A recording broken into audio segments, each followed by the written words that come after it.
Imagine yourself in a quiet room, the kind of room where the only sound is the soft breathing of someone who is almost asleep.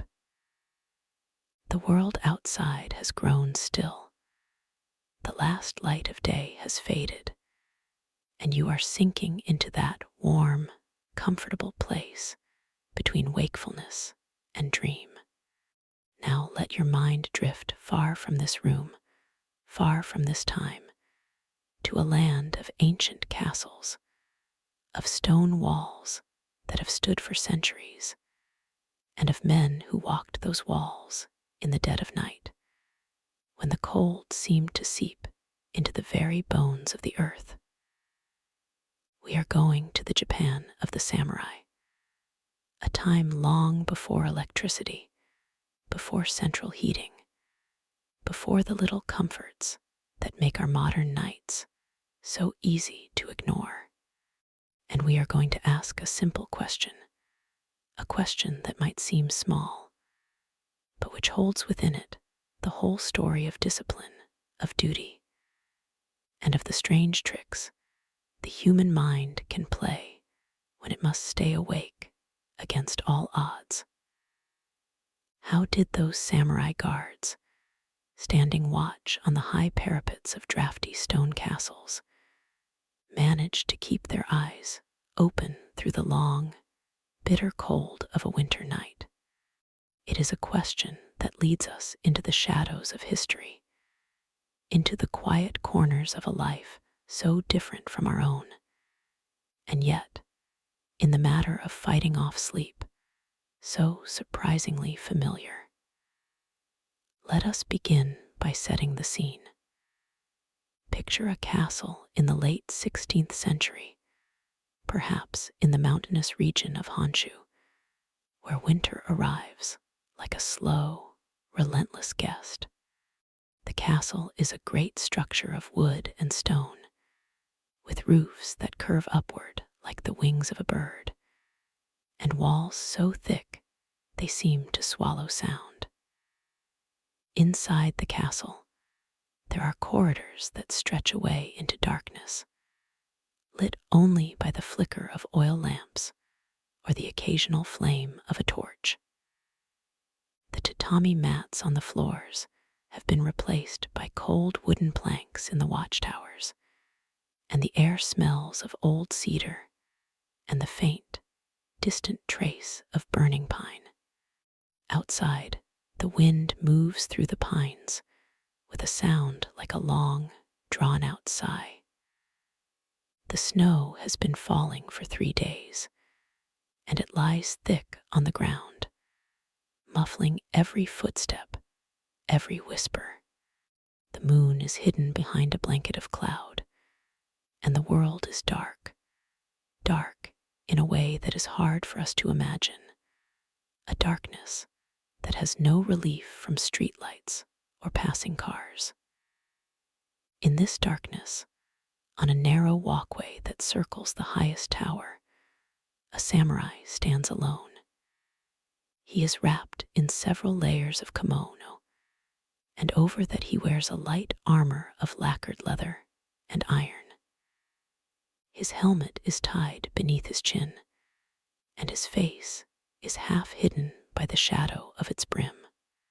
In his hand, he holds a long wooden staff, not as a weapon, but as a support, something to lean on if his legs begin to tremble from the cold. The samurai has been standing here for 4 hours already, and he will stand for 4 more before he is relieved. He is not allowed to sit. He is not allowed to walk back and forth more than a few steps, for his duty is to watch, to listen, to remain still and alert. The cold has crept into his feet first, a slow, numbing ache that started in his toes and has now spread up through his ankles.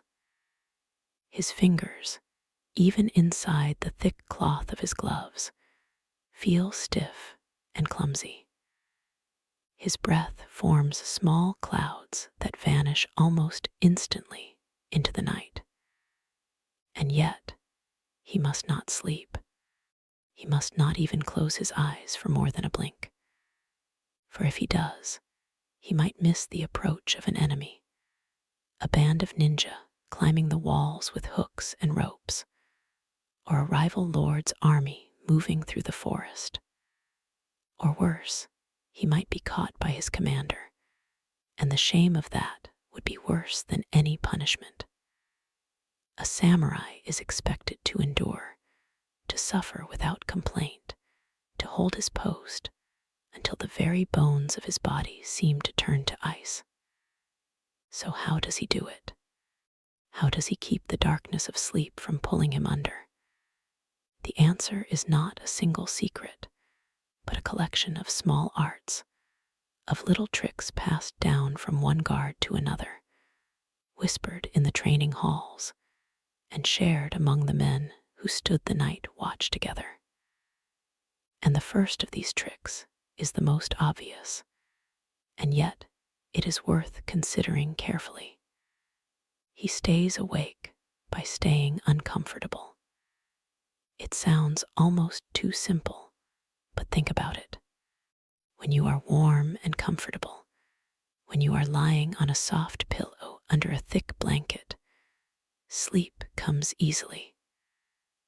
But when you are cold, when your body is just a little bit miserable, the mind has a harder time letting go.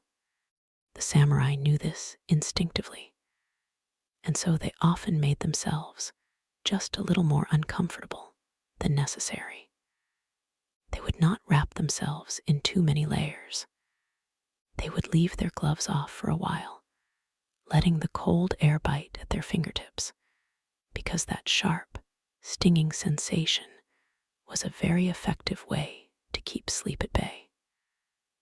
Some guards would even take off their sandals for a few moments and stand barefoot on the cold stone, just to feel that jolt of chill run up through their bodies. Now, you might think this is a harsh practice, and it is, but the samurai saw it as a form of training, a way to harden the spirit. The discomfort became a kind of companion, a thing to focus on, something that kept the mind from wandering into the soft, drowsy mist that precedes sleep. It was a trick of the body, but it was also a trick of the mind. By directing their attention to the sensation of cold, they were not letting their thoughts drift toward a warm futon or a steaming bowl of tea. Instead, they were staying in the present, in the sharp, clear now of the night watch. There were other, more subtle methods.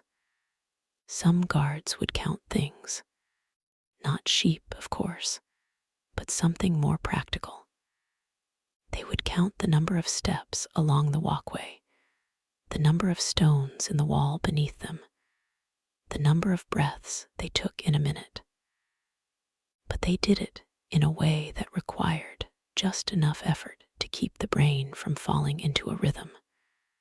For example, a guard might count to a certain number, then reverse his counting, so that he had to focus, had to remember where he was. It was like a little mental game, a puzzle that he set for himself, and the puzzle helped to keep the fog of sleep from settling in. Others would sing quietly to themselves, under their breath, so that only they could hear.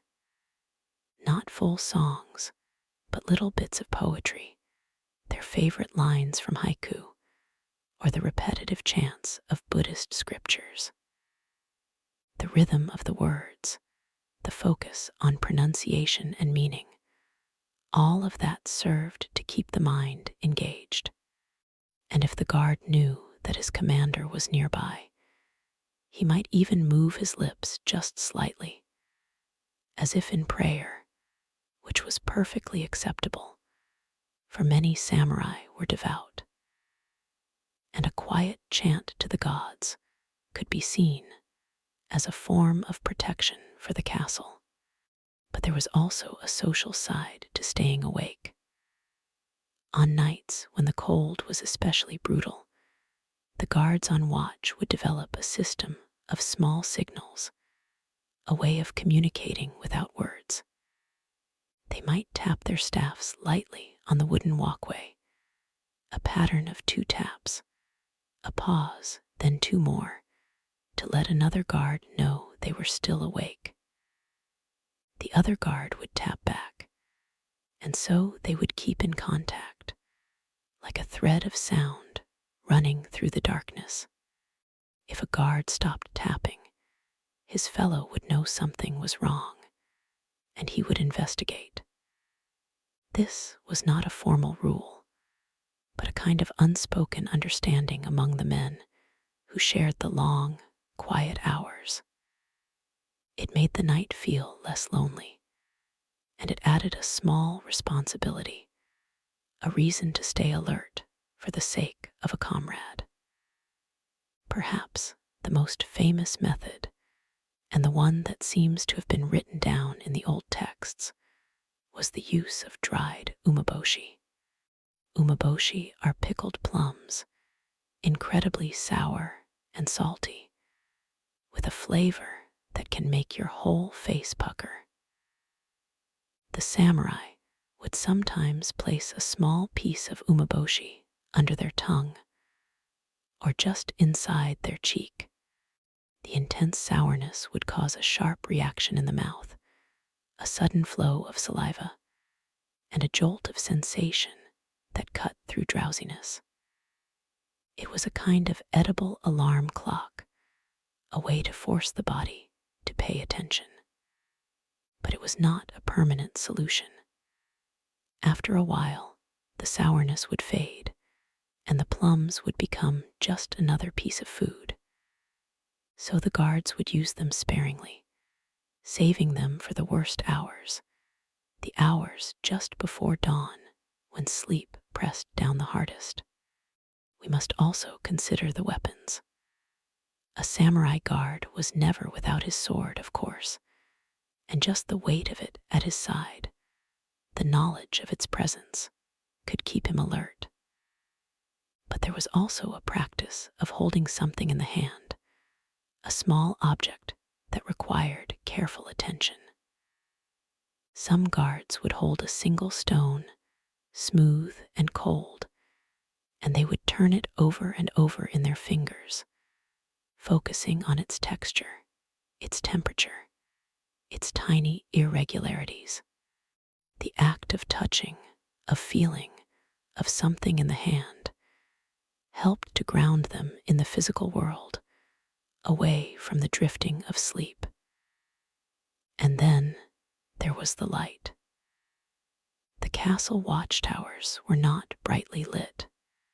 In fact, they were deliberately kept dim, because a bright light would make a guard easy to see from a distance, and would also ruin his night vision. So the samurai learned to see in the dark, to let his eyes adjust, and he would sometimes stare at a single point of light, like a distant star, or the faint glow of a lantern in a faraway village. He would focus on that point, but not too hard, for he also had to watch the edges of his vision, where movement might first be detected. It was a delicate balance, and it took years of practice. But perhaps the most important element of all was the sense of duty, the deep internal code that drove a samurai to do what he did. This is harder to describe because it is not a trick you can learn in a moment. It was a thing that grew out of a lifetime of training, of being taught that the warrior's way was one of self-sacrifice, that the needs of the Lord and the castle came before personal comfort. A samurai who fell asleep on watch was not just tired, he was dishonored. And that dishonor could stain his family name for generations. So the fear of shame, the weight of that responsibility, was a very powerful force, perhaps the most powerful of all. It is a heavy thing to think about, standing in the cold night, knowing that if you slip for just a moment, everything could be lost. And yet, the old records tell us that most samurai did not feel this as a burden in the way we might imagine.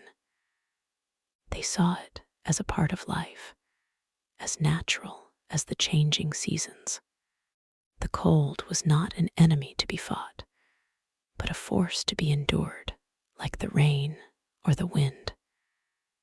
And sleep was not a weakness to be vanquished, but a wave to be ridden, kept at bay by small acts of will, by the quiet rituals of the watch. Now, as you lie here in your warm bed, you might be feeling the gentle tug of sleep yourself. That is all right. Let it come. But before you drift off, let your mind stay for a moment longer with that guard on the tower. On a night much colder than this, his breath rising in white puffs, his fingers stiff, his eyes scanning the darkness. He is not miserable. He is simply there, doing what he has been trained to do, and in that there is a strange peace.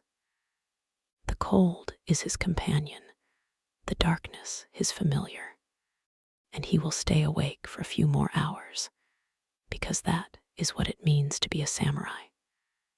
But the night is not over, and there are more stories to tell.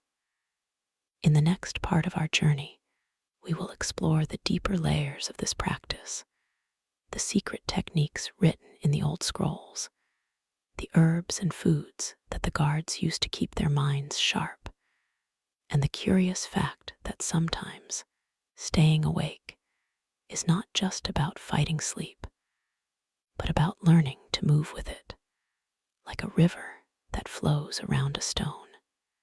For now, let your own eyelids grow heavy, and let the image of that cold, quiet castle fade gently into your dreams. The samurai will be waiting there, patient and still, as he has been for centuries.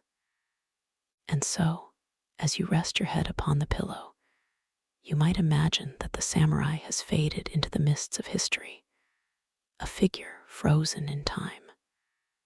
But the truth is, the night is never truly empty. There are always those who keep watch, even now, though their methods have changed. But let us stay in that older world, the world of wooden castles and cold stone walls, for a little while longer. There is a story, perhaps apocryphal, told in the records of a certain clan in the northern provinces, where the winters were so fierce that the snow would pile up to the eaves of the watchtowers. The samurai stationed there had to dig themselves out each morning, and the cold was a living thing, a presence that could seep into the bones and whisper of surrender. One old guard, a man named Take-Da, had served for 40 years, and he was famous for never having fallen asleep on duty. Young warriors would ask him his secret, and he would smile, a thin, quiet smile, and say nothing. But one night, a young man pressed him, and Take-Da relented. He spoke of a practice that he called the art of the small disturbance. It was not a grand technique, he said, but a series of tiny, deliberate acts, each one designed to interrupt the downward spiral of drowsiness. For example, he would sometimes shift his weight from one foot to the other, but not in a natural way. He would do it with a precise, almost exaggerated slowness, as if he were moving through water. He would lift his foot, hold it in the air for a count of 3, and then place it down again, feeling the wood of the walkway through his straw sandals. This act, repeated every few minutes, kept his body from settling into a comfortable, sleepy posture. He also spoke of the breath, not the deep, steady breath of meditation, but a breath that was slightly uneven, a breath that required attention. He would inhale for a count of 4, hold for a count of 2, exhale for a count of 6, and then pause for a count of 1. Then he would change the pattern, perhaps inhale for a count of 3, hold for 3, exhale for 5. The constant adjustment forced his mind to stay engaged, to calculate and remember the numbers. It was like a mental ladder that he climbed one rung at a time, and as long as he kept climbing, he could not fall into sleep. And there was another trick, one that seems almost too simple, but it was effective.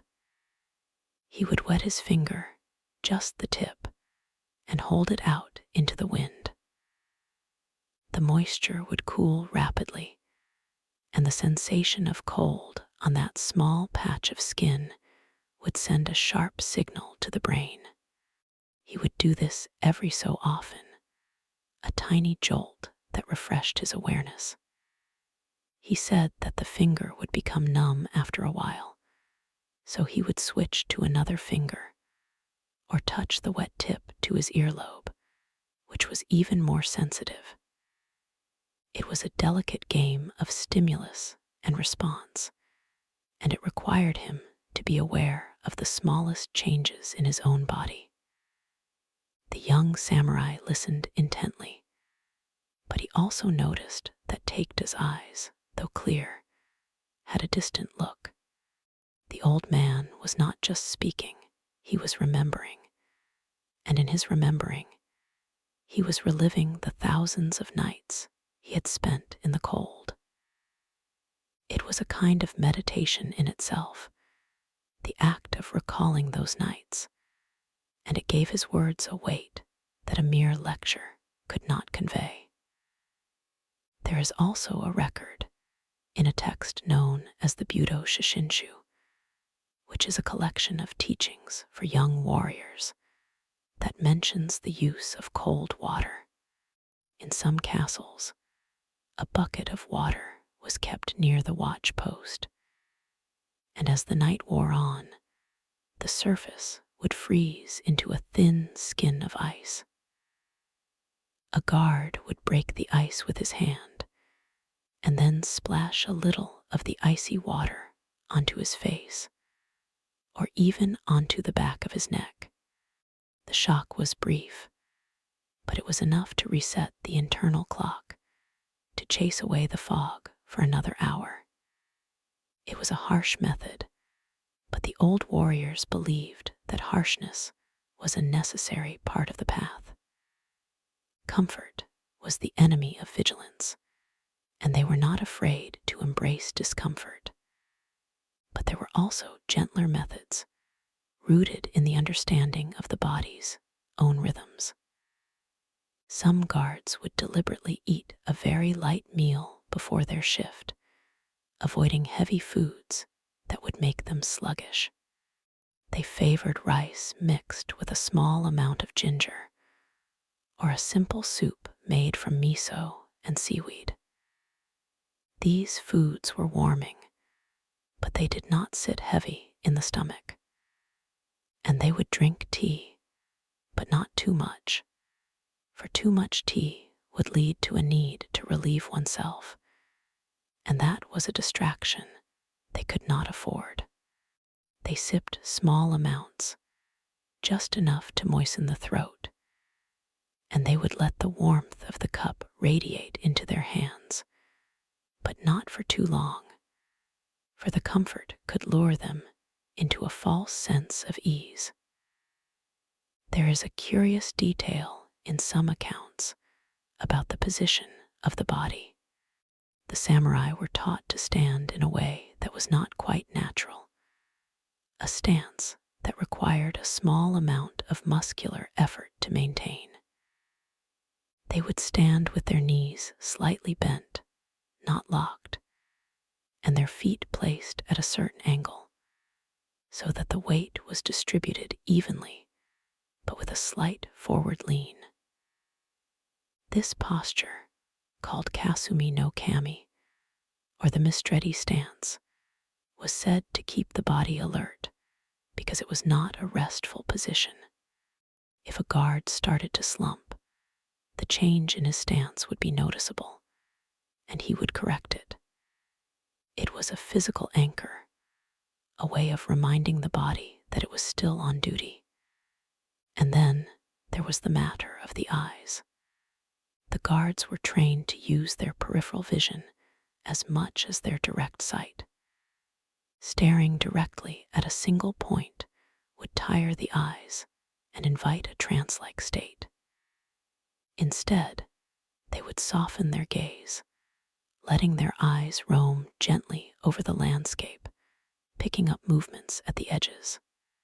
This technique, often associated with martial arts, was called kan no metsuk, or the looking gaze, and it was said to be less fatiguing in the long run.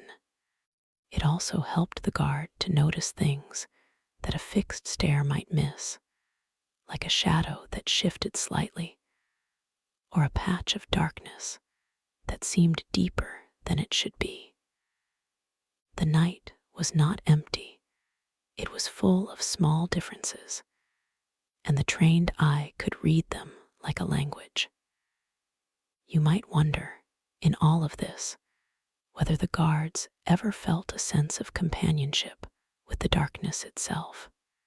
There's a poem from that era, written by a samurai who served in a remote castle, that speaks of the night as a friend, a familiar presence that wrapped itself around him like a cloak. He wrote that the stars were his fellow soldiers, each one a small light keeping watch over the world.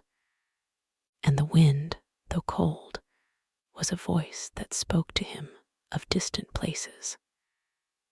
It is a strange thought to see the night as a companion rather than an enemy, but it is one that many of the old warriors seemed to share. They did not fight the darkness. They learned to live within it, to move through it with a quiet grace. There is also a practical aspect that we must not overlook. The samurai guards often worked in pairs, and the partnership itself was a tool against sleep. Two men standing near each other could watch each other's posture and notice the subtle signs of fatigue. If one man's head began to droop, the other would make a small sound, a cough or a clearing of the throat, to wake him without drawing attention. This mutual observation was a form of silent collaboration, and it strengthened the bond between the men. They knew that their lives depended on each other's wakefulness, and that knowledge was a powerful motivator. And in the very cold nights, sometimes the guards would share a small brazier, a charcoal fire in a metal container, but they kept it low, just enough to warm the hands for a moment, not enough to make the body drowsy. The glow of the coals was a tiny point of warmth and light in the vast dark, and the guards would gather around it, but only for a short time, and then they would step away, back into the cold, to let the chill sharpen their senses again. It was a rhythm of approach and retreat, a dance with the elements. But perhaps the most profound insight comes from a text called the Hagakure, which is a collection of sayings and stories about the samurai way. In it, there is a passage that advises the warrior to always be ready for death, even in the smallest moments. To a modern ear, this sounds dramatic, but in the context of the night watch, it takes on a gentle meaning. A samurai who is ready for death is not afraid of the cold or the darkness or the long hours. He has already accepted that he may not see the dawn, and in that acceptance, there is a kind of freedom. He no longer struggles against the night, he simply inhabits it. The cold becomes a reminder of his mortality, and the darkness a mirror of the unknown. And so he stands, not with fear, but with a quiet stillness, a presence that is both humble and resolute. You might feel, as you listen to these words, that the samurai is not so far away after all. The night that falls outside your window is the same night that fell on those castle walls. The stars are the same stars, and the challenge of staying awake, of being present in the dark, is a challenge that every human being has faced since the beginning of time. The samurai were not superhuman. They were simply men who had developed a deep intimacy with the night. They knew its moods, its rhythms, its tricks, and they had learned to move with it, like a boat moving with the current, never fighting, but always steering. There is a story of a guard who, after many years of service, was asked what he thought about during the long watches. He replied that he thought about nothing and everything. He said that his mind would wander like a stream, touching on memories, on the faces of his children, on the taste of a good meal, on the sound of the wind. But he never let his thoughts settle, never let them build into a story that would carry him away. He let them flow, and he watched them, but he did not cling to them. In this way, he remained awake without effort, because he was not trying to suppress his thoughts. He was simply observing them. It is a technique much like the meditation that you might practice on a quiet morning, but adapted to the cold and the dark. And yet, for all these methods, the samurai also knew that sometimes sleep would win. There were nights when the cold was so deep, the fatigue so heavy, that no trick could hold it at bay. And in those moments, the guard had a choice. He could give in and risk dishonor, or he could use the last resort. The last resort was pain. Some samurai would bite the inside of their cheek, hard enough to draw blood, and the sharp sting would jolt them awake. Others would pinch the skin between their thumb and forefinger, or press a fingernail into a sensitive spot. It was a desperate measure, but it was also a sign of discipline. The body was a tool, and pain was a tool of last resort. But there is also a softer approach, mentioned in some private diaries. A guard might whisper a name, the name of his lord, or the name of his family, and in that whisper, he would remember why he was standing there. He was not just a man fighting sleep. He was a warrior protecting something greater than himself. The weight of that responsibility could cut through drowsiness like a blade. It was not a physical sensation, but a spiritual one, and for many, it was the most reliable anchor of all. So now, as the night deepens, you can imagine that the castle is still there, in the folds of history, and the samurai is still standing, patient and still. The wind whispers through the eaves, and the stars wheel slowly overhead. He does not count the hours. He simply lives them, one breath at a time. And if you listen closely, you might hear the faint tap of a staff on wood, a signal from one guard to another, a thread of sound that crosses the centuries and reaches you here in the warmth of your room. Let that sound be a lullaby, if you like. Let it carry you into a dream of cold nights and quiet resolve. The samurai will stay awake for you, as he always has, a guardian of the darkness, a silent companion to the hours that slip by unnoticed. And when you wake, you will carry a little of that stillness with you, a memory of a night when history whispered in your ear, and the cold was not an enemy, but a friend. And yet, there is more to tell, because the night is long and the stories are many. You may have noticed that in all of these practices, there is a thread of intention, a quiet resolve that runs beneath the surface like a hidden stream.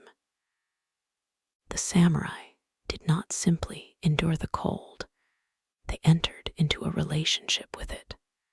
They learned its language, its subtle shifts, its moments of mercy and harshness. And in that relationship, they found something that modern life often forgets: the value of simply being present, without distraction, without the constant buzz of light and sound. There is a practice that was sometimes used, especially in the northern castles where the cold was most severe, that involved a small pouch of dried ginger or pepper.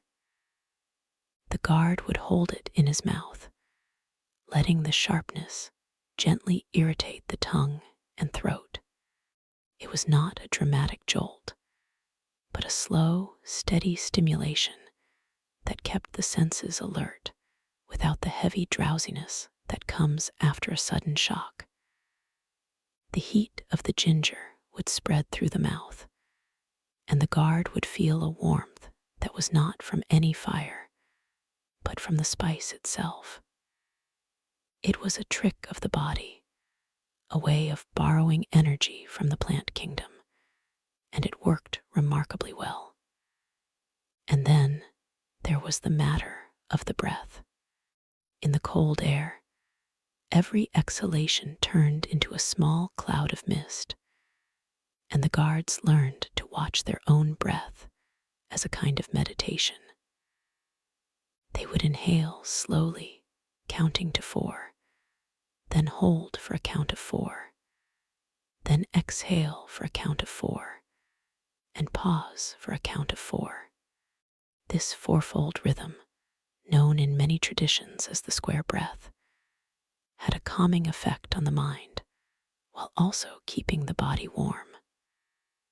The deliberate pace of the breath prevented the shallow, rapid breathing that comes with anxiety or cold, and it anchored the guard in the present moment.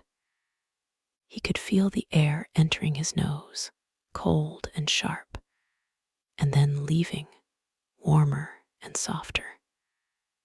And in that cycle, he found a rhythm that was as steady as the turning of the stars.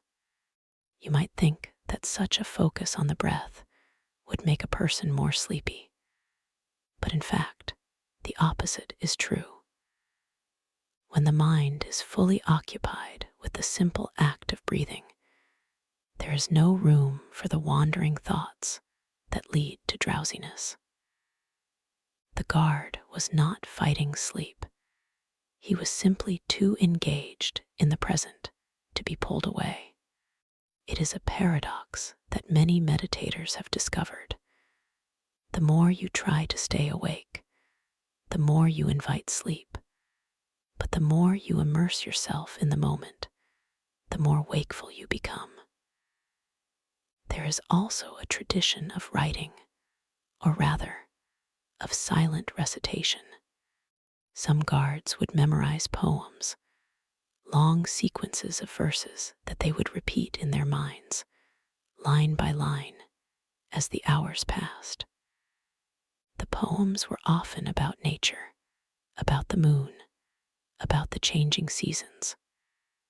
They served as a kind of mental anchor, a thread that the mind could follow without drifting into a dream.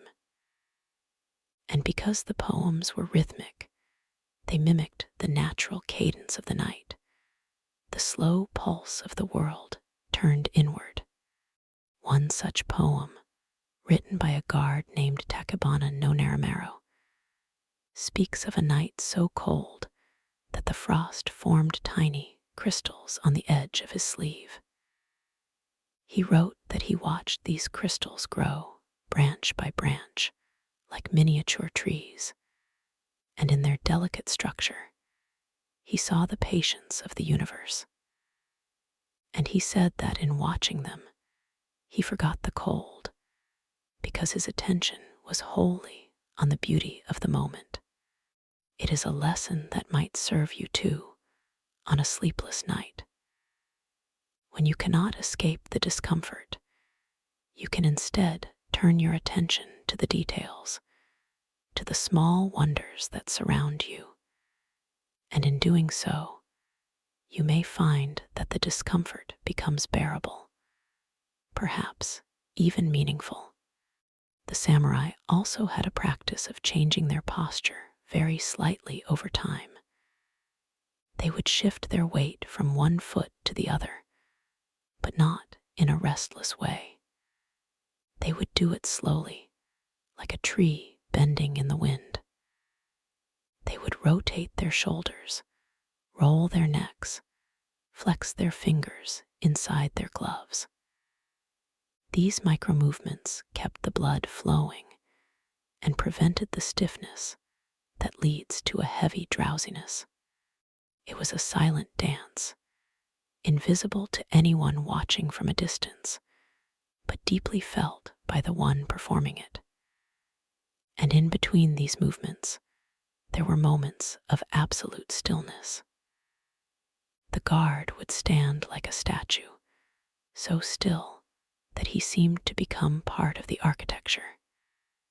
In those moments, he was not fighting the cold, not resisting the night, but simply being a part of it.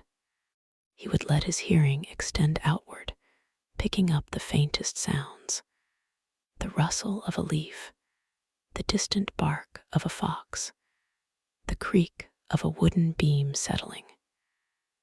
And in that listening, he became a part of the web of night sounds, a silent node in a network of life that went on around him, unseen but present. You might ask whether the guards ever talked to each other during the watch. The answer is yes, but rarely in words. They would sometimes exchange a low hum, a wordless sound that was more like a breath than a conversation. Or they would tap a fingernail against the haft of a spear, a soft clicking that carried a few feet and conveyed a simple message: I am here. Are you here? And the other would reply with a similar tap. It was a language of presence, a way of saying without saying that the night was shared, that neither was alone in the darkness. There's a story from the castle of Matsumoto where a young guard once fell asleep on duty. He was discovered by his superior, who did not wake him with a shout or a blow, but instead knelt beside him and whispered a line from a classic text. The morning glory blooms, but for a moment, yet it does not complain. The young guard woke with a start, and in his shame, he expected punishment. But the superior only looked at him with a gentle sadness and said, The night is long, and we are all human, but the castle counts on you. Do not let the morning glory be your example. The young guard never slept on duty again, but the story is told not as a warning, but as a reminder that even in the strict discipline of the samurai, there was room for mercy, for poetry, for a shared understanding of weakness. And so, the night watch continued, night after night, year after year. The seasons changed, The snow melted and returned. The stars traced their endless circles, and the samurai stood, generation after generation, passing down the secrets of wakefulness like a family recipe. Some of those secrets were physical, like the ginger pouch or the square breath. Some were mental, like the poems and the visualization of light.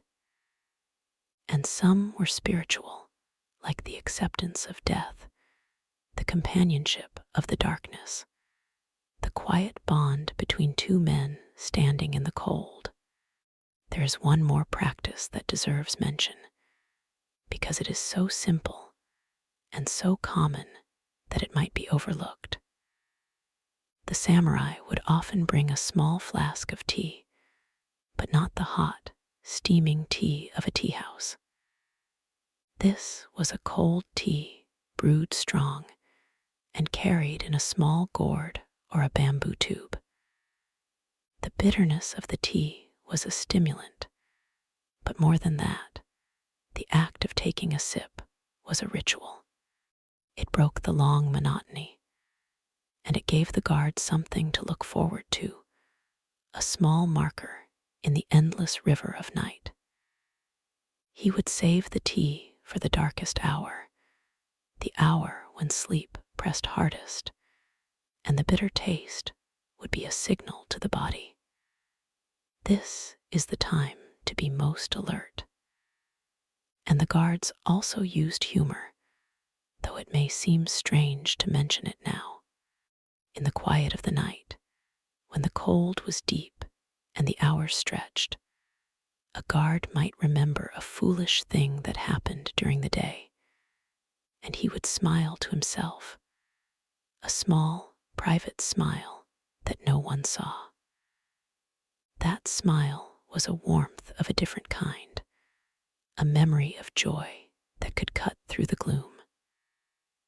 The samurai were not grim automatons. They were men who knew the value of a light heart, even in the most serious circumstances. You might wonder how all of this applies to you, lying in your bed, perhaps struggling to fall asleep, or perhaps listening to this as a way to drift off. The practices of the samurai are not so far from the practices of sleep itself. The slow breath, the gentle focus, the acceptance of the present moment, the companionship of the night, these are all tools that can help you find your own quiet stillness. The samurai was awake, but his wakefulness was a kind of meditation. You seek sleep, but your sleep can also be a kind of meditation. The boundary between waking and sleeping is not as sharp as we imagine. There's a twilight zone, a borderland, where the guard often found himself, and where you might find yourself too, as the words of this story drift into your ears and your eyelids grow heavy. Let us return, then, to the castle, to the guard who has now been standing for many hours. The moon has crossed the sky, and the stars have shifted. He has taken his sip of cold tea. He has recited his poem 3 times. He has shifted his weight from foot to foot. And now, in the deepest part of the night, he does something that seems almost strange. He opens his mouth slightly and lets the cold air flow over his tongue. It is a way of tasting the night, of feeling its texture on his palate. And in that small act, he is connecting himself to the vastness of the world, to the air that has traveled over mountains and rivers, to the essence of the season itself. And it is in that moment, perhaps, that he feels a sense of gratitude. Gratitude for the cold that keeps him awake, for the darkness that hides him, for the stars that watch over him. It is not a gratitude that is expressed in words, but a feeling that rises from deep within, like a slow warmth. And that gratitude, more than any trick or technique, is what makes the night bearable. It transforms duty into service and endurance into grace. So as you listen, let that gratitude seep into your own heart. Be grateful for the warmth of your blanket, for the roof over your head, for the quiet that surrounds you. And let the story of the samurai guard become a gentle presence in your room, a silent companion who stands watch while you rest. He is not a ghost, he is a memory, a piece of history that has found its way to you. And in the telling, he lives again for a little while in the space between your ears and the darkness of your closed eyes. The night is still deep and there is more to tell, but perhaps we can pause here for a moment. Let the silence fill the room and let the image of the guard, standing still and patient, dissolve into the softness of the dark. The wind has died down, the stars are steady, and the castle, that ancient structure of wood and stone, seems to breathe in the night air as if it too were alive. The guard does not move. He is a part of the castle now, a living pillar that holds up the vast roof of the sky. And in his stillness, there is a profound peace, a peace that you can borrow for your own journey into sleep. But if you are still awake and your curiosity still stirs, then let us continue. There is a final practice that the most dedicated guards used, a practice that was known only to a few. It involved the use of a small stone, smooth and round, held in the palm of the hand. The guard would squeeze the stone gently, pressing it into his flesh, and the sensation of the hard surface against his skin was a reminder of the physical world. He would then pass the stone from one hand to the other, feeling its coolness, its weight, its texture. It was a kind of touch meditation, an anchor for the sense of touch when the eyes and ears grew weary. And sometimes, if the drowsiness was very strong, he would place the stone under his armpit, where the cold of the stone would provide a sudden shock, jolting him back to full alertness. You might try something similar if you wish, by holding a small object in your hand as you listen. A smooth pebble, a piece of wood, a bit of cloth. Let your fingers explore its surface, and let that sensation ground you in the present moment, just as it grounded the samurai in his long night. And now, the night has turned toward morning. The sky begins to lighten, almost imperceptibly, a graying at the edge of the world. The guard sees it, and he feels a quiet relief, not because the ordeal is over, but because he has completed one more cycle, one more passage through the dark. He will be relieved by another guard, and he will go to his sleeping quarters, where a simple bed of straw and a thin blanket await him. He will sleep the deep sleep of those who have done their duty, and he will dream of the stars. And you too will drift, perhaps, into that same deep sleep, carried by the slow tide of these words. Let the samurai's night become your night, and let his peace become your peace. The story does not end here. It continues in the silence that follows, in the soft rhythm of your own breath, in the warmth of your own bed. The guard is still there in the castle of memory, and he will remain, a quiet sentinel, as long as the night is dark and the stars are true. So rest now. Let the cold castle fade, and let the warmth of this moment hold you.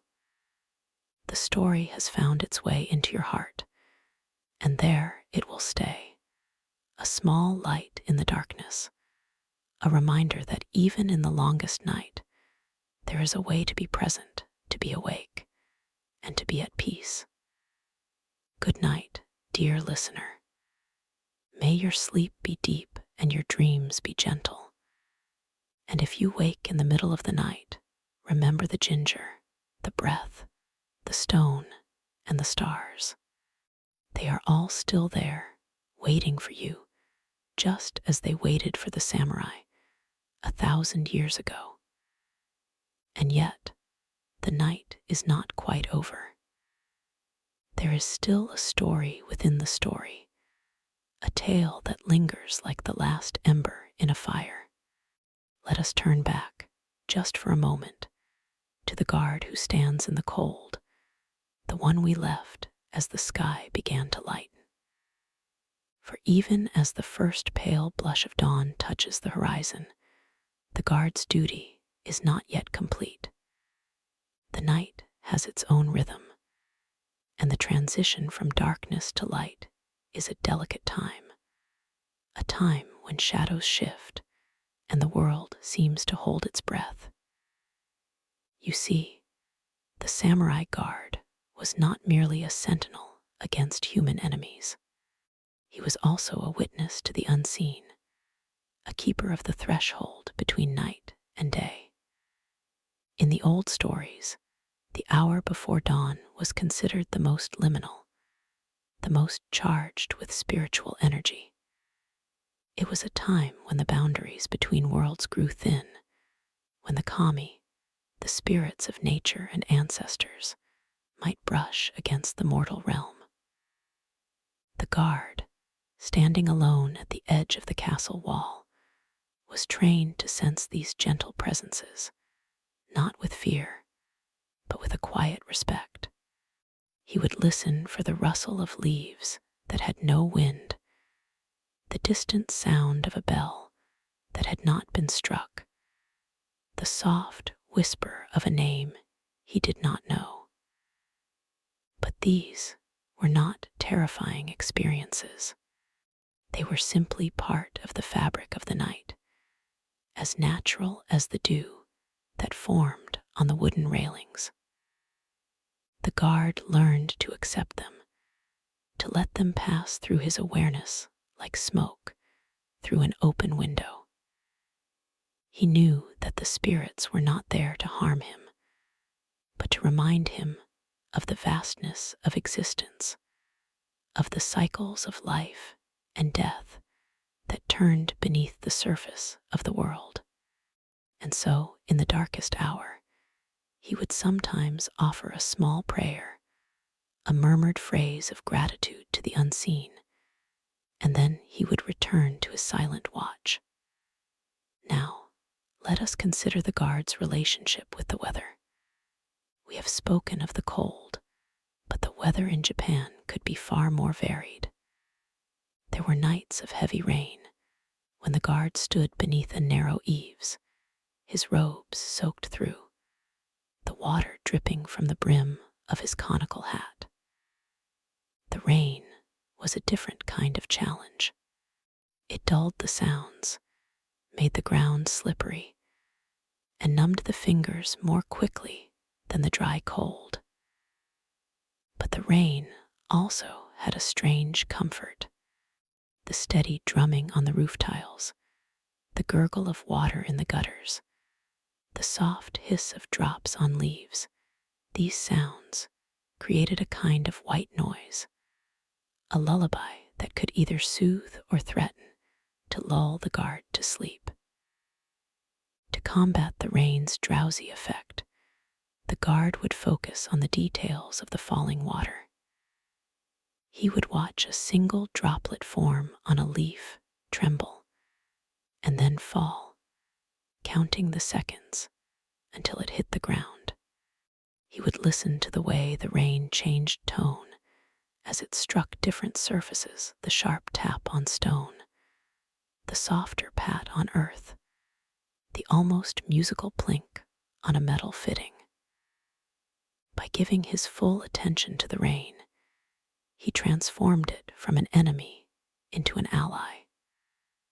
The rain became a meditation, a way of anchoring his mind to the present moment. And then there were the nights of wind. The wind was perhaps the most difficult of all, because it carried sounds from far away, and it made the castle itself groan and creak. The guard had to learn to distinguish between the natural sounds of the structure and the sounds that might signal an intruder. A loose shutter banging, a rope straining, the whistle of air through a crack, these were the voices of the wind. The guard would listen, and he would wait, and he would learn the unique song of his own castle. Every castle had its own wind voice, and the veteran guard knew every note. But the wind also brought something else, the scent of the world beyond. On a night wind from the east, the guard might catch the faint salt of the sea, even if the castle was far inland. On a wind from the north, he might smell the dry dust of the mountains, or the crisp aroma of pine. And on a wind from the south, there was often the fragrance of blooming flowers, even in the depths of winter, a promise of spring carried over great distances. The guard would breathe in these scents, and they would remind him of the larger world, of the lands he had never seen, of the people who lived beyond his domain. It was a small comfort, a thread connecting him to something vast and beautiful. There is also the matter of the guard's clothing, which we have touched on only briefly. The samurai on night duty wore a special garment called a jinbei-ori, a sleeveless coat worn over the armor. It was often made of thick wool or silk, padded with layers of cotton. But the most important piece was the hachimaki, a headband that was tied tightly around the forehead. The hachimaki was not just a symbol of determination, it had a practical purpose. By pressing firmly on the temples, it stimulated the flow of blood and helped keep the guard alert. Some guards would also tie a thin cord around their wrists or ankles, a gentle constriction that served as a reminder of the body, a way to stay present. And let us not forget the guard's feet. He stood for hours on wooden planks or stone, and the cold would creep up from the ground. He wore wooden sandals called geta, or straw sandals called waraji, but these offered little insulation. To keep his feet warm, he would stamp them gently, shifting his weight from heel to toe, a slow and rhythmic dance that never quite broke the silence. The older guards had a trick. They would wrap their feet in strips of cloth before putting on the sandals, and they would stuff dried moss or even a few dried chrysanthemum petals between the layers. The petals, when crushed by the weight, released a faint scent that was said to have a warming quality. Whether this was true or merely a comforting superstition, it gave the guard something to think about, a small ritual to occupy his mind. Now, imagine the guard's view. He stands on a high platform, looking out over the castle grounds. Below him, the roofs of the lesser buildings are dark shapes, huddled together like sleeping animals. Beyond the outer wall, the town spreads out, a scattering of dim lantern lights, the occasional flicker of a hearth fire. In the distance, the mountains rise, and if the night is clear, they are silhouettes against the starry sky. The guard knows every peak, every ridge, every tree line. He has memorized the landscape as a part of his duty, so that he might notice even the slightest change. And yet, on a still night, the landscape seems almost frozen, as if time itself has paused. The guard might whisper a line of poetry to himself, a verse he learned as a child.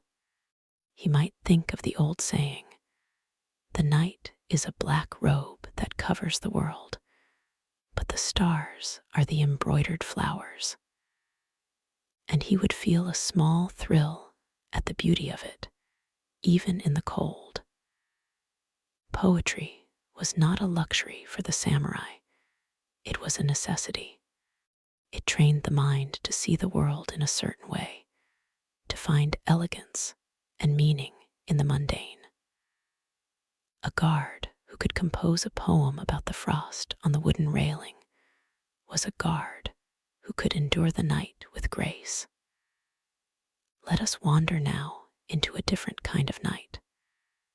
There is a story told of a young samurai who was assigned to guard the western tower on a particularly bitter evening. He was new to the duty, and his body was not yet hardened to the cold. He shivered uncontrollably, and his teeth chattered. His older companion, a man of 50 winters, saw his distress and said nothing at first. After a long silence, the older man simply took a piece of dried ginger from his sleeve, broke it in two, and offered half to the younger. They chewed the ginger slowly, and the warmth spread through their mouths and down their throats. Then the older man began to speak, not in a lecture, but in a soft voice, telling stories of his own first night on guard, when he had nearly fallen asleep and had been saved by the sudden screech of an owl. The young man listened, and the time passed more easily. And that, perhaps, is the greatest secret of all, the sharing of the burden, the quiet companionship that transforms a solitary watch into a shared journey. There is another practice that is rarely mentioned in the official histories, but it appears in the diaries of retired samurai. It is the practice of listening to the breath of the castle itself. The castle, being made of wood and earth, had its own life. It expanded and contracted with the temperature. It groaned under its own weight. It breathed through its many cracks and crevices. The guard would learn to recognize these sounds, and he would sometimes match his own breathing to the rhythm of the castle. Inhale when the wooden beams settled, exhale when they relaxed. This subtle synchronization created a feeling of oneness with the structure, as if the guard were not standing on the castle, but were a part of it, a living stone in the wall of the night. And you, lying in your bed, can try something similar. Listen to the sounds of your own house, the creak of floorboards, the hum of the refrigerator, the whisper of the wind outside. Let your breath fall into rhythm with these sounds. Feel the house breathing around you, and know that you are held by its walls, just as the guard was held by his castle. There is no need to fight the night. The night is your ally, your companion. It is the dark that cradles you, the silence that lets you rest. Now, let us go back to that guard, the one we left at the threshold of dawn. He has stood through the entire night, through the cold, the wind, the rain, the spirits, the poetry, the ginger, the stone. The sky is now a pale gray, and the stars are fading one by one. He hears the first birds stirring, a tentative chirp, then another. The castle begins to stir as well. The cook fires are lit in the kitchen, and the faint smell of wood smoke drifts upward. The guard knows that soon he will be relieved. He will walk down the narrow staircase, his legs stiff, his fingers numb. He will pass through the inner courtyard, where the morning mist hangs low over the mossy stones. He will reach the barracks, where a pot of warm rice porridge waits, and he will sit by the fire, his body slowly thawing, his eyelids growing heavy. But before he leaves, he does one final thing. He turns to face the rising sun, and he bows. It is a deep bow, a gesture of gratitude not to any emperor or general, but to the sun itself, to the force that brings light and warmth, to the cycle that has turned once again. He thanks the sun for returning, for ending the night, for allowing him to complete his duty. And then he straightens, and he walks away, leaving the watch to the day guard, who will now take his place. This bow, this moment of reverence, is perhaps the most important lesson of all. The samurai guard did not see his night watch as a hardship to be endured, but as a gift to be honored. He understood that the night was a sacred time, a time for reflection, for discipline, for connection to the deeper rhythms of existence. And by standing through the night, he was not just guarding the castle, he was guarding his own soul, strengthening his spirit against the temptations of comfort and laziness. You might ask, what happens to the guard after his shift? He sleeps, but his sleep is not like ordinary sleep. It is a deep, restorative sleep, the sleep of a body that has been tested and has proven itself. He dreams of open fields, of warm sunlight, of the faces of his loved ones. And when he wakes, he is ready to do it all again, the next night, and the night after that, until the end of his service. But there is something else, a subtle transformation that occurs over years of such duty. The guard who has stood many nights becomes a different person. He carries a quiet stillness within him, a calm that cannot be shaken by ordinary troubles. He has learned to find peace in the most uncomfortable of circumstances, and that peace radiates from him, affecting everyone around him. He becomes a pillar of the community, a steady presence that others rely on. He is no longer just a guard. He is a living example of the power of patience and devotion. And so, dear listener, as you drift further into the soft embrace of this story, let that transformation touch you too. You do not need to stand in the cold or endure hardship to find that peace. It is already within you, waiting to be discovered. The samurai guard is merely a guide, a figure from the past who shows us that we can find strength and stillness even in the middle of the night. The cold, the darkness, the long hours, these are not obstacles. They are opportunities to practice being present, to practice gratitude, to practice love. Let the guard's footsteps fade now as he walks into the morning light. Let the castle walls dissolve into the mist. Let the sound of his wooden sandals on the stone steps become the soft beat of your own heart.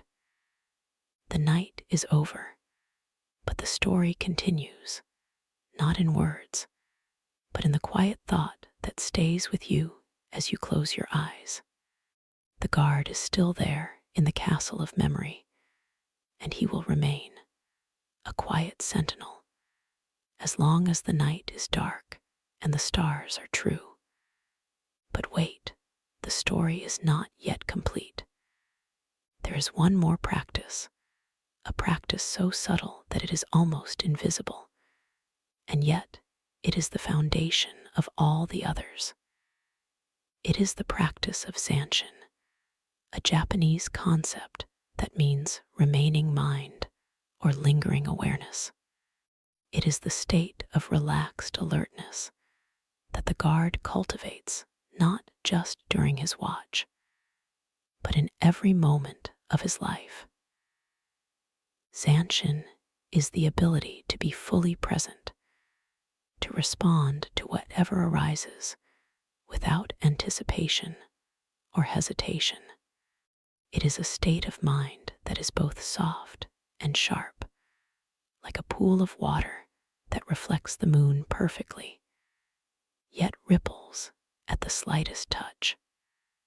The guard learns zanshin through his long nights. He does not try to control the night, he allows the night to flow through him.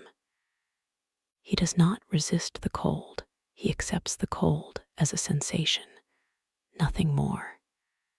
He does not chase away drowsiness, he observes drowsiness as a passing cloud. And in this open, non-judgmental awareness, he finds a deep well of energy that does not depend on sleep or warmth. This is the secret that no manual can teach, the wisdom that is earned through experience. And you too can practice zanshin as you listen. Let your awareness be like a wide, empty sky. Let the words of this story come and go, like birds flying across that sky. Do not cling to them. Do not push them away. Simply let them be. And in that letting go, you will find a stillness that is deeper than sleep, a wakefulness that is more restful than any slumber. This is the gift of the samurai guard, passed down through the centuries, whispered to you now in the quiet of the night. So breathe deeply. Feel your chest rise and fall. Feel the weight of your body against the mattress. And know that you are not alone. The guard stands with you, not as a ghost, but as a memory, a possibility, a part of your own mind. You can call upon his stillness whenever you need it. You can close your eyes and imagine the cold castle, the starry sky, the taste of ginger, the feel of the smooth stone in your palm. And in that imagination, you will find a peace that is real, a peace that belongs to you. Now, the night has truly passed. The sun is rising in the story, and the guard has gone to his rest. But the story has not ended. It continues in the silence that follows, in the soft rhythm of your own breath, in the warmth of your own bed. The guard is still there in the castle of memory, and he will remain a quiet sentinel as long as the night is dark and the stars are true. And as you drift toward the final edges of sleep, you might hear faintly the sound of his voice, reciting a poem from long ago. It is a poem about the night, about the cold, about the silent watch. And it goes like this: the frost on the railing, the moon in the sky, the guard stands breathing as the hours pass by. No enemy comes, no danger is near, only the silence and the stars that appear. This is his duty, this is his art, to stand in the darkness with a quiet heart. And with that poem, we let the guard fade into the morning light. Let the words fade too, like ripples on a pond. Let your mind become still like that pond, reflecting only the soft darkness of your closed eyelids. There's nothing more to do, nothing more to remember.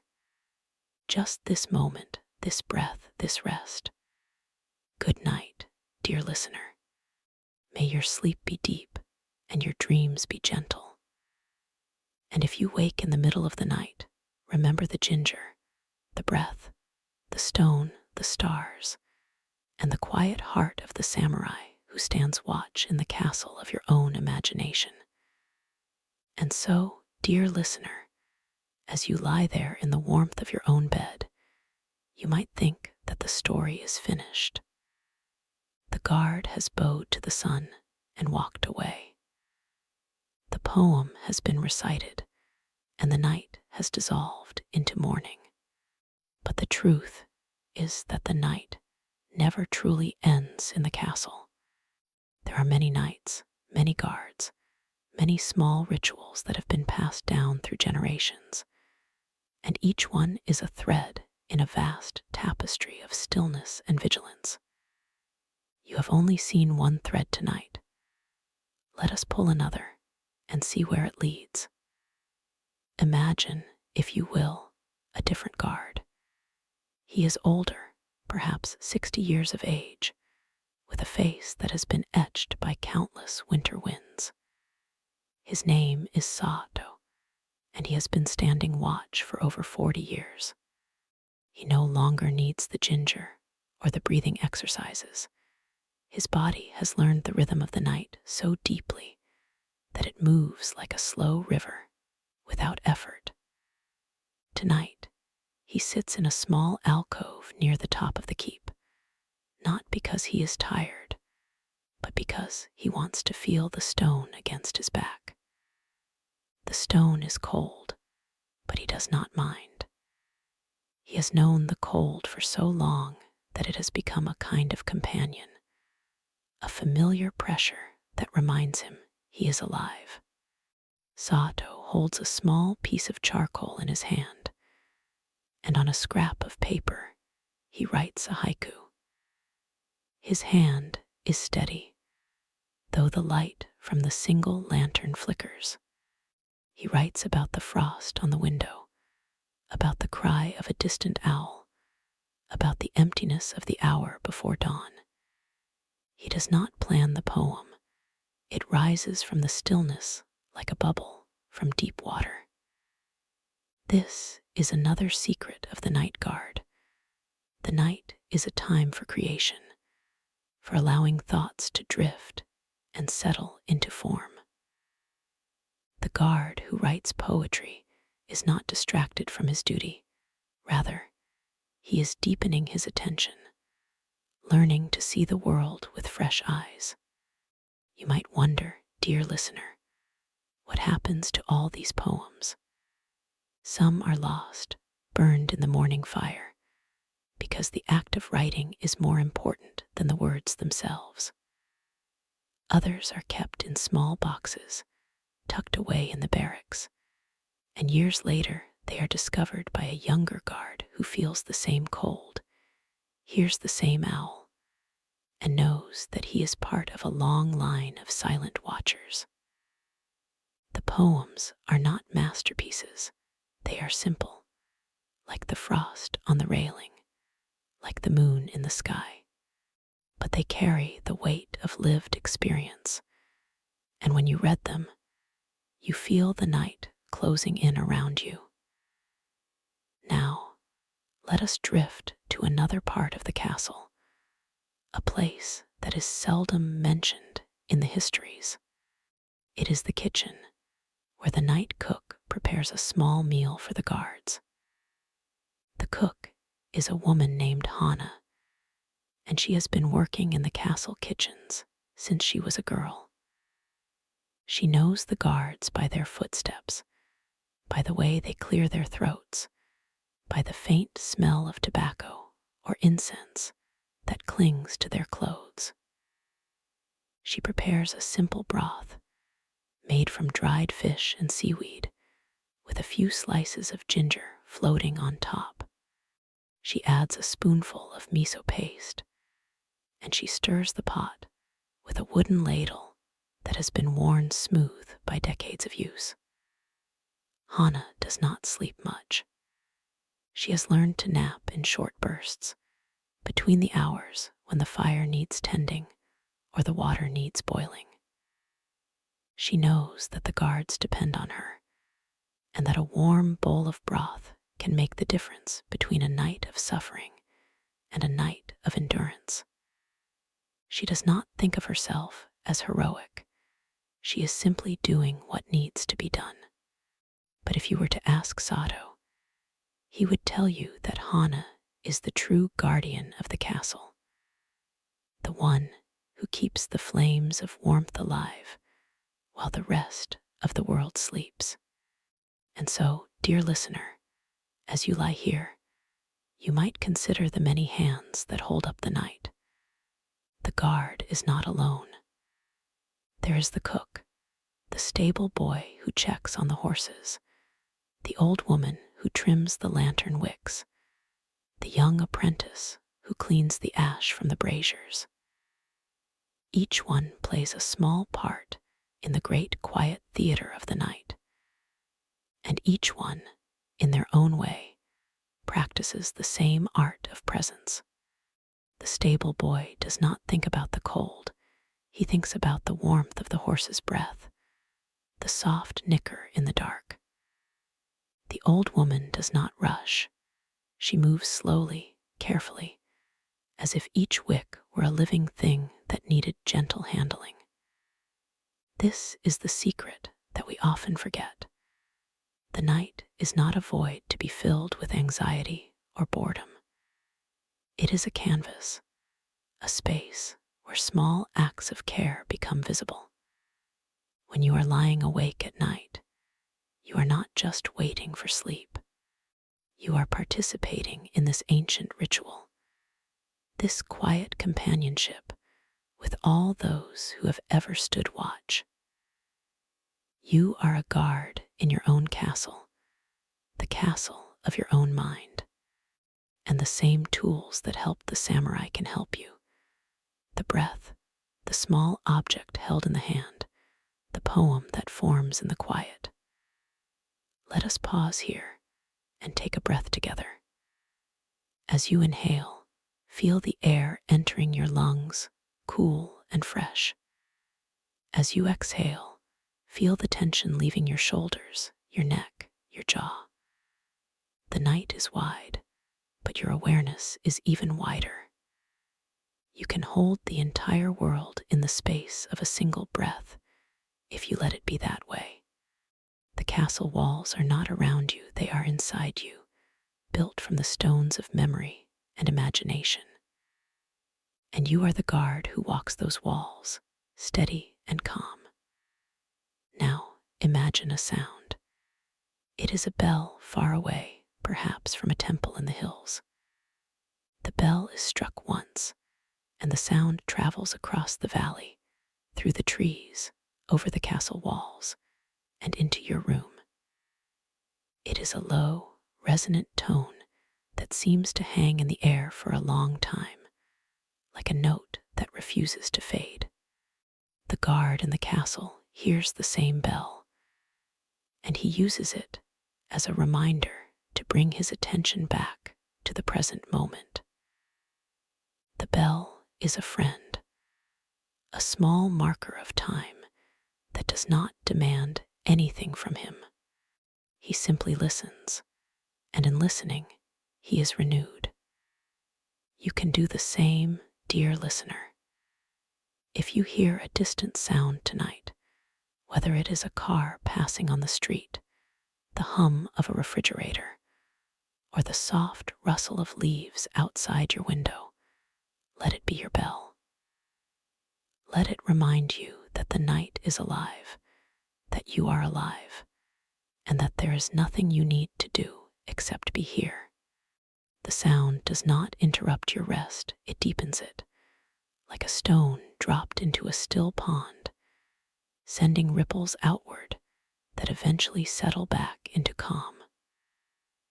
There is another practice that the older guards share, a practice that is not written down, but is passed from mouth to ear like a secret. It is the practice of the empty gaze. When the guard looks out at the night, he does not focus on any one thing.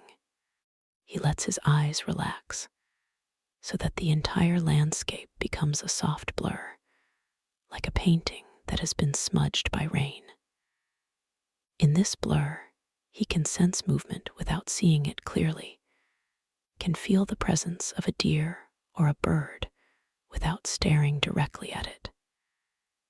It is a way of seeing that is both soft and alert, like a cat waiting at a mouse hole.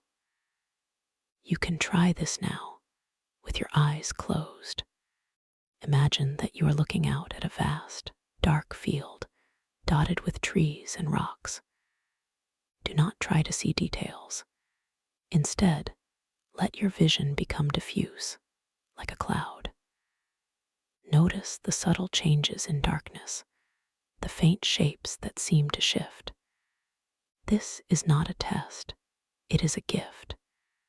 It allows you to rest your eyes while still maintaining a sense of connection to the world around you. The guard uses this gaze for hours, and he finds that it does not tire him. On the contrary, it refreshes him because he is not straining to see. And so the night passes, slow and deep. The guard, old Sato, stands up from his alcove and stretches. His joints crack, but not painfully. He has learned to move with the stiffness, to accept it as part of the body's language. He walks to the edge of the rampart and looks down at the courtyard below. The stones are wet with dew, and they glisten in the faint light of the moon, which is now low in the sky. A fox crosses the courtyard, silent and swift, and Sato smiles. The fox is a good omen, a sign that the natural world is still in balance. He watches until the fox disappears into the shadow of the storehouse. Then he hears footsteps behind him. It is the younger guard coming to take his place. The younger man is barely 20, with a face that still holds the softness of youth. He bows to Sato, and Sato bows in return.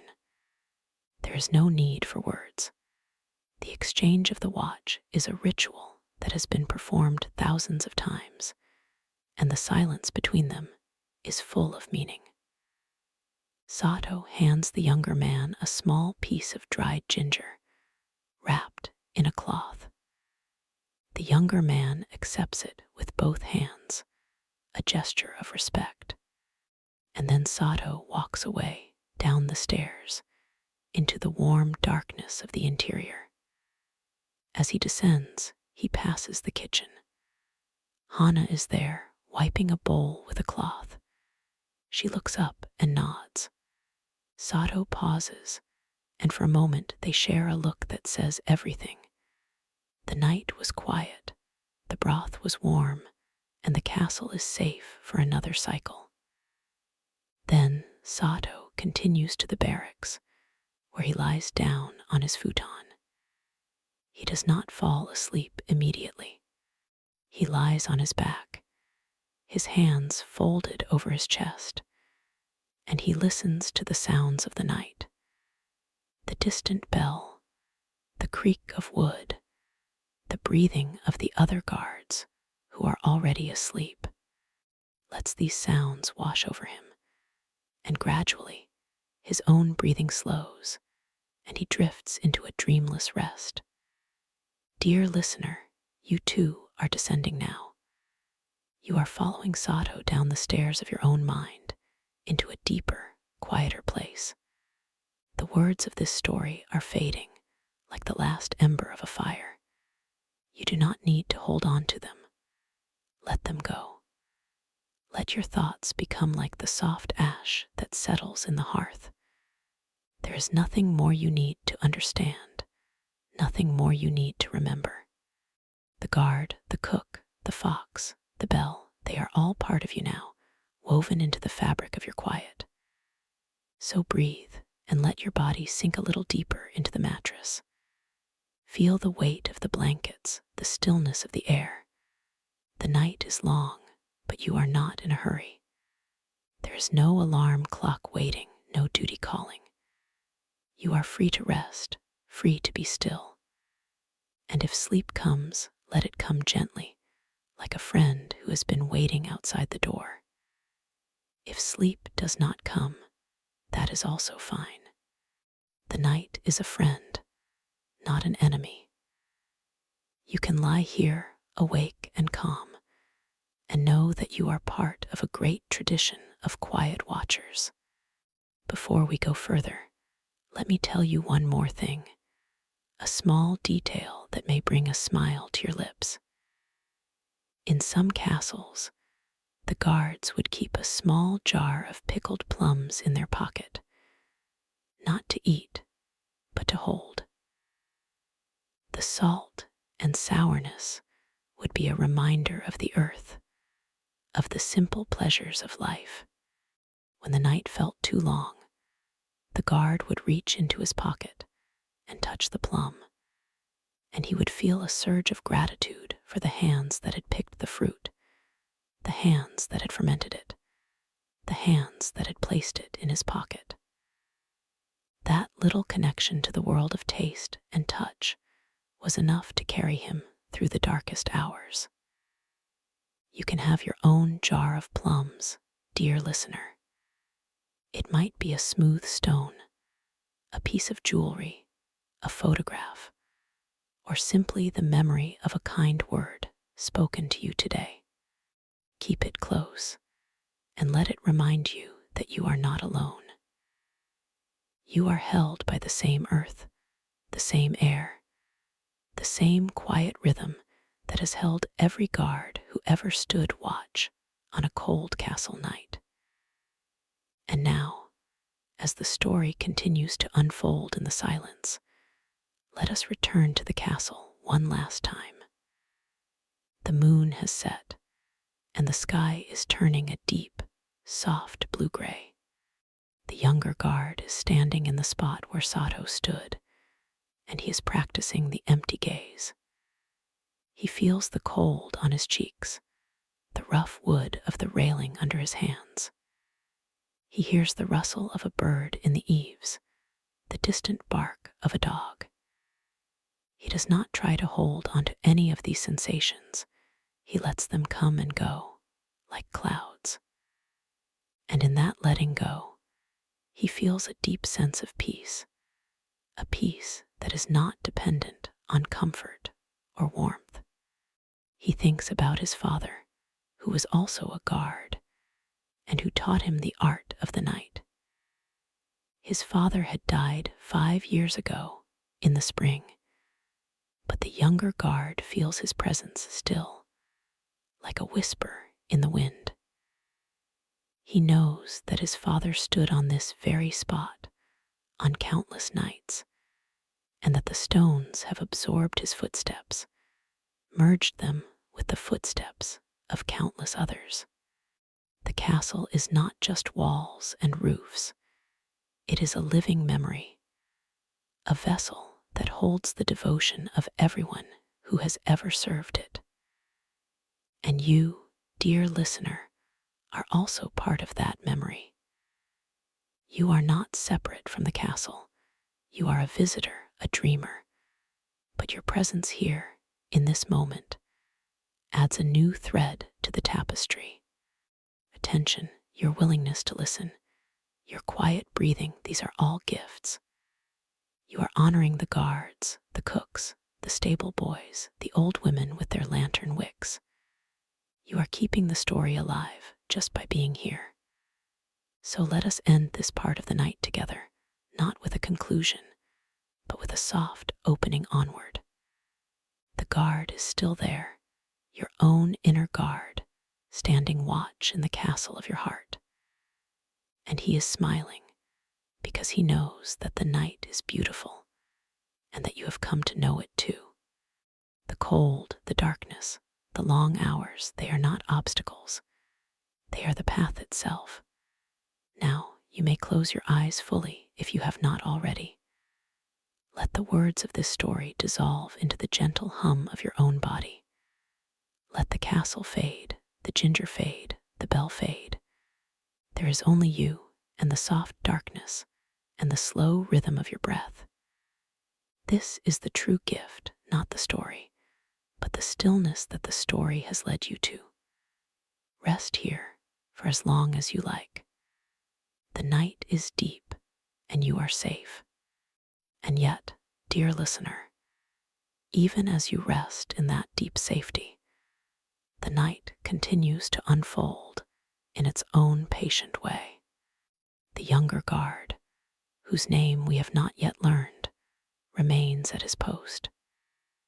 He stands with his back against the wooden pillar, his breath forming small clouds that vanish into the darkness. He has been standing for almost 2 hours now, and his legs have settled into a comfortable ache. He does not shift his weight. He simply lets the ache be there, like an old friend who does not need to speak. He thinks about the pickled plum in his pocket. He reaches in and touches it, the smooth, wrinkled surface, the slight give of the flesh beneath the skin. It is a small thing, but it connects him to the cook who prepared it, to the tree that grew it, to the sun and rain that fed the tree. He feels a wave of gratitude, so simple and pure that it almost brings tears to his eyes. But he does not cry. He just holds the plum for a moment, then lets it go. The sky is beginning to lighten, almost imperceptibly. The deep blue-gray of the early hour is slowly turning to a soft lavender near the eastern horizon. The younger guard watches this change with the empty gaze, letting the colors wash over him like water. He does not name them. He does not think about the time. He just watches, and in the watching, he becomes part of the dawn. He remembers a story his father used to tell him about a guard who fell asleep at his post. It was a cold night, much like this one, and the guard had been awake for 3 nights in a row. He was so tired that his eyelids felt like stones. He told himself he would only close his eyes for a moment, just to rest them. But the moment stretched into an hour, and the enemy scouts slipped through the gate unnoticed. The castle was not attacked that night, but the guard was dismissed in shame. He spent the rest of his life as a farmer, and he never forgave himself. The younger guard has heard that story many times, and it has taught him that sleep is not the enemy, but the enemy of the duty is the self-deception that you can cheat sleep. That is why he does not resist his tiredness. He invites it in like a guest.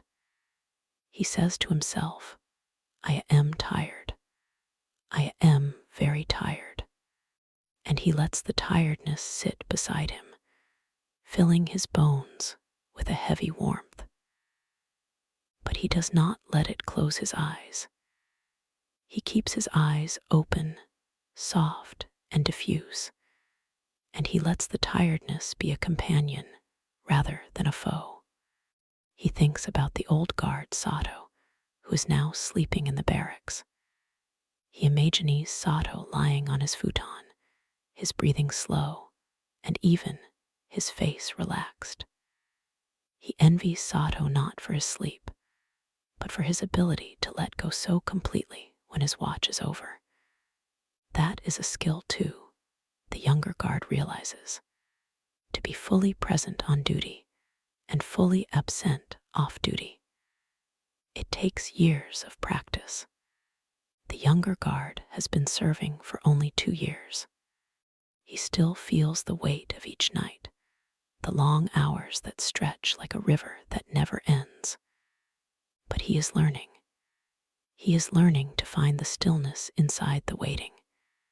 He is learning that the night is not a void to be filled, but a space to be inhabited. And here, dear listener, we can step back from the guard and look at the castle from a distance. The castle sits on a low hill, surrounded by a patchwork of fields and forests. The roofs are dark and wet with dew. A thin mist rises from the moat, curling like a ghost.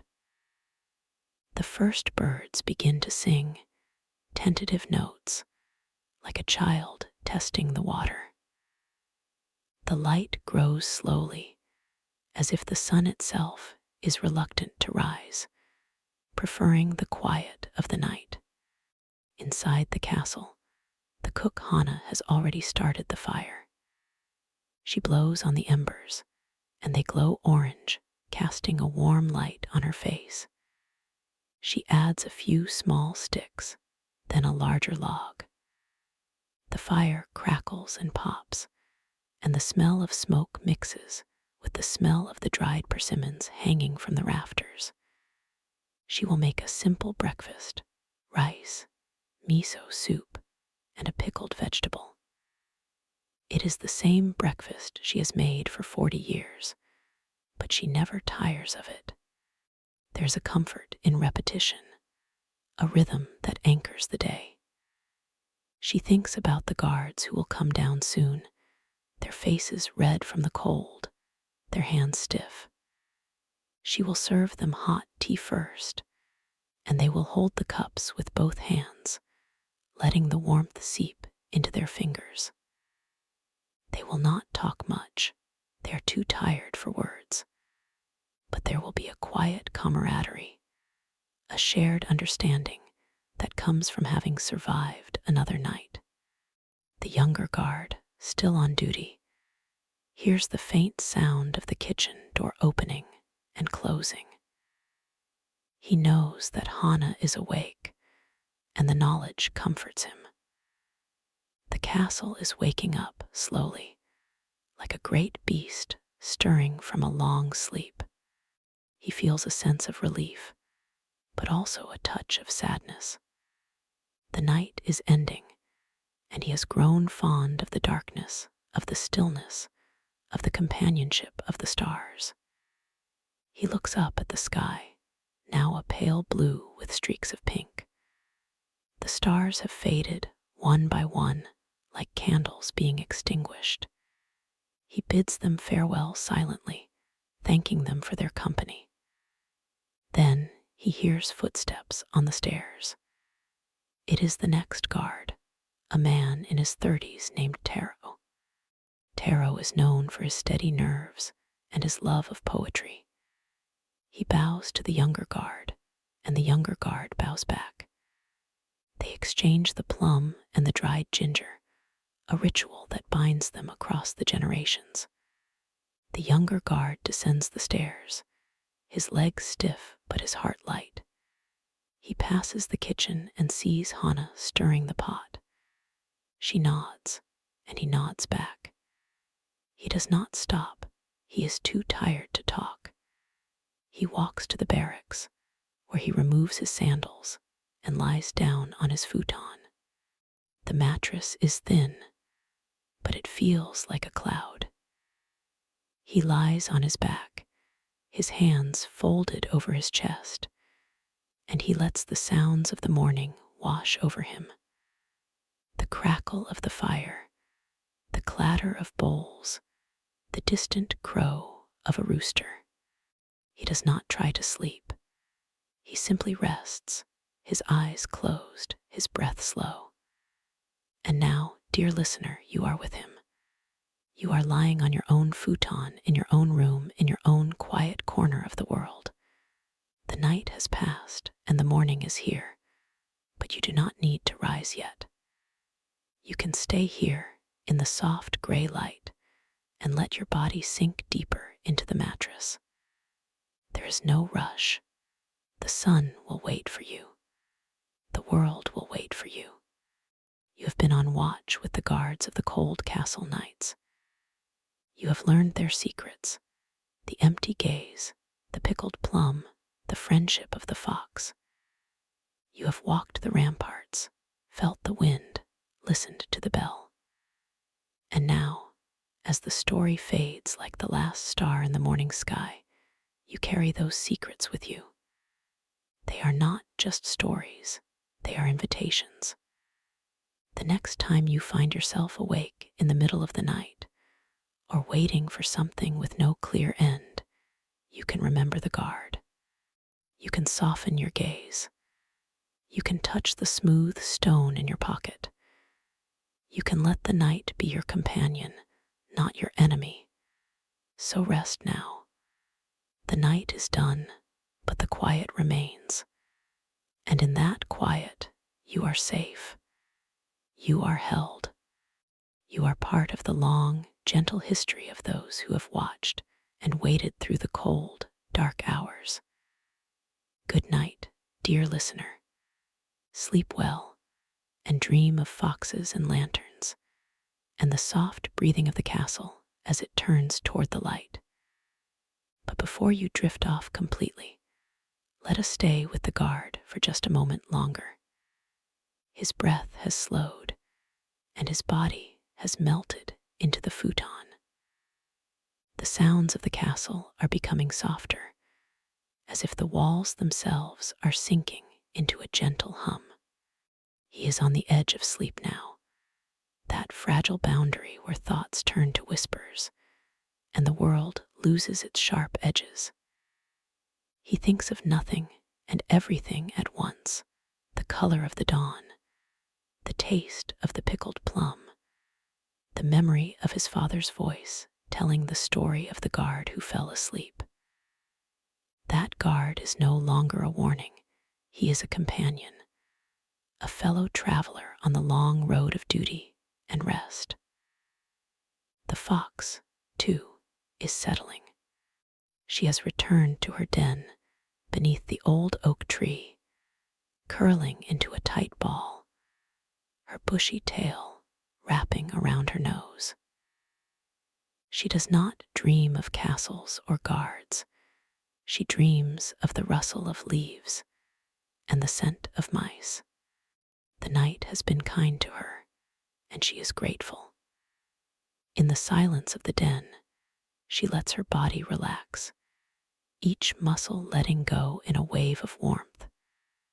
The earth holds her, and she is safe.